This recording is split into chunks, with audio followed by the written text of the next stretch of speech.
Welcome once again to my channel Fox Business. My name is Ofus Godwin, the marketing professional and the marketing trainer. In this video, we're going to talk about how to improve customer service for small businesses.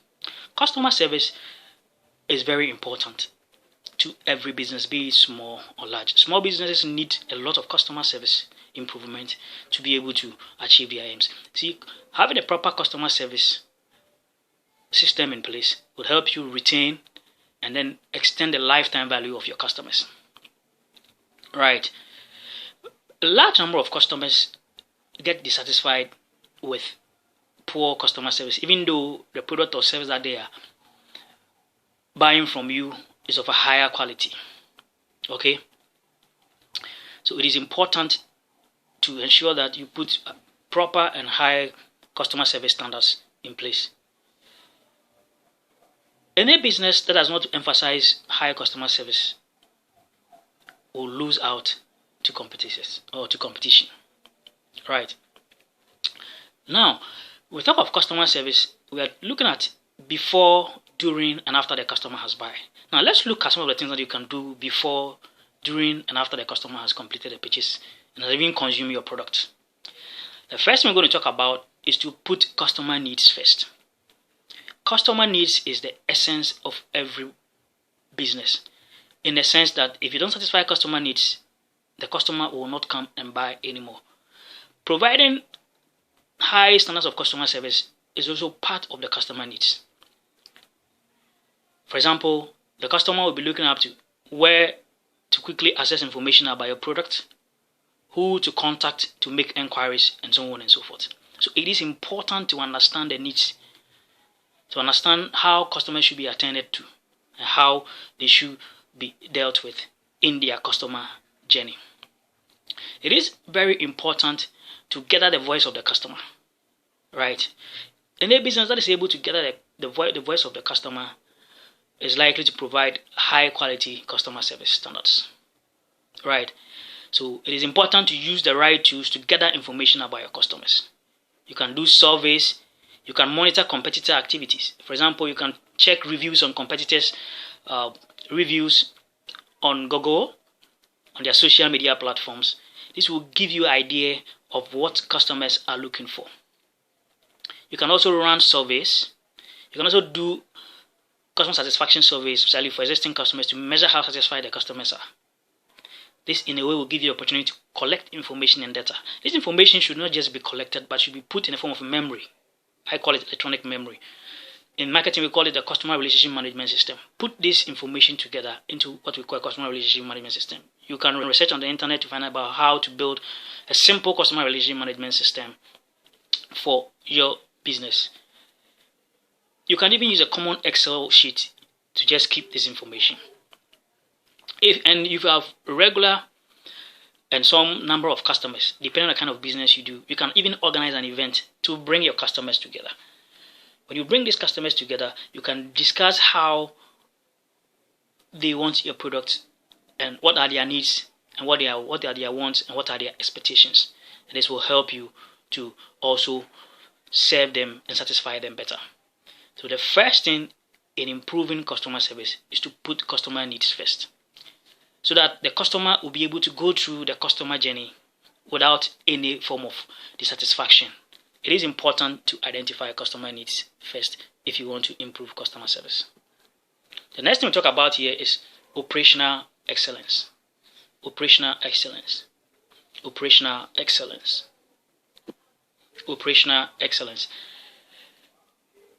By providing convenient and hassle-free services for your customers. Your customers should be able to access information, access your product without any confusion, stress.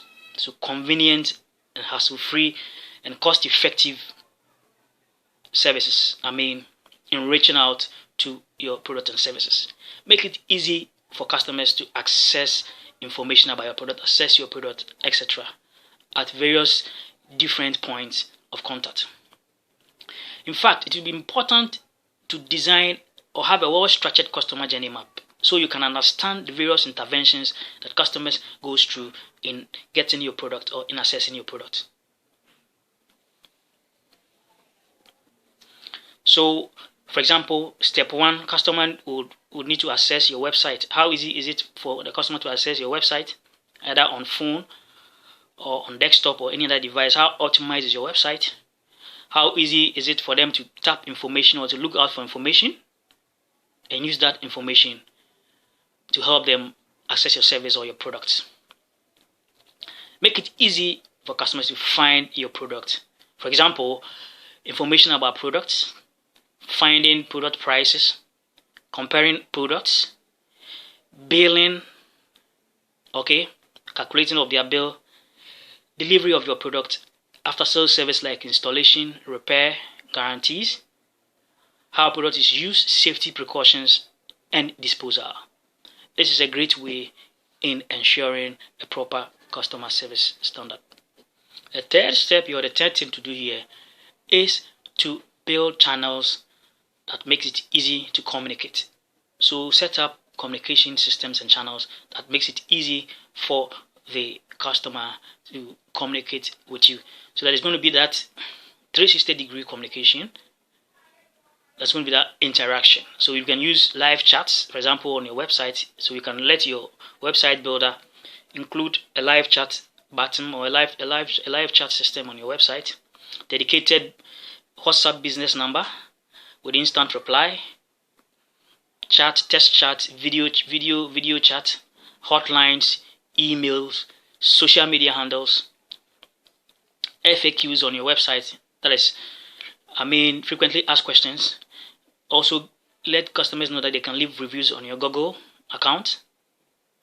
You can even go in person or even have printed form of the communication delivered to the customer at his doorstep. All these channels can be used for several purposes: for complaints, for product improvements, and many other things. You can also use same to also communicate back to customers. Right. This also gives customers the opportunity to navigate between multiple channels, so that if one channel is not reliable, they can rely on another channel. Right. So it gives the customer opportunity to use several channels at several points to be able to communicate to you. One good thing here is to also ensure that you respond quickly. Instant reply is important. Speed and time is of the essence. Right. It takes speed and time to resolve issues. Speed is important, especially for negative issues that requires maybe investigations. It is important to be able to investigate the issue quickly and get back to the customer. The next thing is to encourage feedback. Feedback is important as any other thing. Feedback, as a matter of fact, also gives you information of what has happened and what should be done. You see, we have what we call in marketing post-purchase evaluation. Post-purchase evaluation is simply the customer's evaluation of your services and then your product. Was it negative or was it positive? It is important to collect feedback from customers. Analyze and measure this feedback so that you'll be able to know how to improve upon your services. One of the best forms of feedback is what we call the closed loop feedback. With this type of feedback, you follow up with the customer, especially the dissatisfied customers, and let them know that their feedback has been taken, it has been analyzed, it has been resolved, the problem has been resolved and adapted by the company for continuous improvement. And as a matter of fact, you appreciate the negative feedback, and now it's going to change the way the organization does things, the way the organization interacts with its customers. This makes the customers feel very valued and feel very much ready to come back to buy from you. It is important to encourage feedback.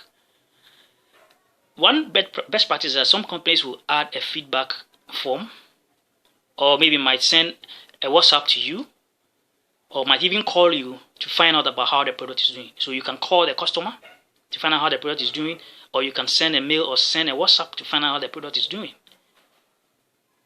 Then you do the closed loop feedback, especially on the dissatisfied customers, to let them know that their feedback has been taken and they are being analyzed, they are being resolved, and has been adapted by the organization to become part of the organization's culture and to help the organization to continually improve. This makes the customers feel valued and will be willing to come back. The last thing I want to talk about is to know your product and services. Knowing your product and services is also a very important part of customer service. A customer might call in requesting for information. Is it not that you are going to contact someone else within your business? Is it not you're going to open notebooks to find out the information? This is going to delay the time span that the customer wants response. So one trick here is also be able to know your product. Know how the product works. Know at least a lot about your product. Because without product knowledge, you will not be able to respond to certain questions promptly and on time. Thank you very much for watching my videos. Don't forget to hit the subscribe button and subscribe, like, share, and comment, and watch out for my next video.